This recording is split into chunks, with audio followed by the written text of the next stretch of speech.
आपल्या आयुष्यातील सर्वात सुंदर दिवस म्हणजे आपल्या मुलाचा वाढदिवस. त्यातली त्यात हा धनूचा 5वा बर्थडे होता. त्याच्यामुळे तर आम्हाला खूप जास्त एक्साइटमेंट होती. आधीच 15 दिवस आमची तयारी चालली होती. आमचे कपडे, शॉपिंग, त्यानंतरनं बरंच काही.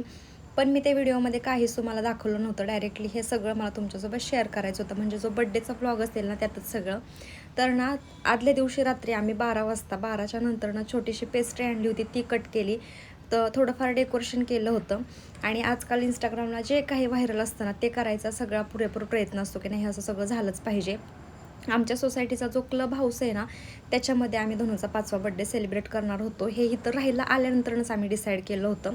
आणि पहिला बर्थडे त्याचा असाच खूप मोठा केला होता. त्यानंतरनं दुसरा, तिसरा, चौथा बर्थडे एकदम नॉर्मल, म्हणजे आम्ही घरगुतीच केले होते. पण 5वा बर्थडे हा स्पेशल करायचा होता आणि फायनली तो झाला. असं काहीशी केकची थीम होती. डेकोरेशन एकदम साधं, सिंपल आणि सोबर ठेवलं होतं. सगळेच मंडळी येऊन बसले होते. पण आमचा जेवणाचा थोडासा प्रॉब्लेम झाला होता, त्यामुळे केक कट करायला पण खूप वेळ झाला.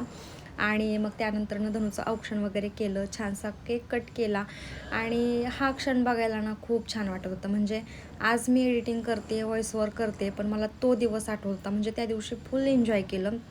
हां, पण त्याला इतका वेळ देता आला नाही. म्हणून माझं नेहमी असं असतं की नाही, मोठा बर्थडे करायचा नाही. कारण तो दिवस त्याचा, माझा, त्याच्या पप्पांचा असा मिळून सेलिब्रेट करायचा असतो. एकांतात वेळ घालवायचा असतो. पण असं मोठं काय करायचं असेल ना, की मग तसं काही वेळ भेटत नाही. आणि त्या दिवशी तसंच झालं. दिवसभर मला धनुषकडे लक्ष देता नाही आलं. सकाळी उठल्यानंतरनं जे काही त्याला जवळ घेतलं, त्याचे लाड केले, बस तेवढंच. परत नंतरनं काहीच नाही, असं झालं. पावभाजी, मस्त व्हेज पुलाव, असं मस्त जेवण होतं, सोबतच जिलेबी.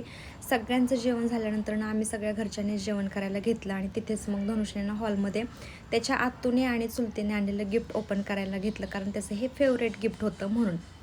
असा होता धनुचा बड्डेचा दिवस. व्हिडिओ आवडला असेल तर नक्की लाईक करा. भेटू आपण उद्या. तोपर्यंत बाय बाय.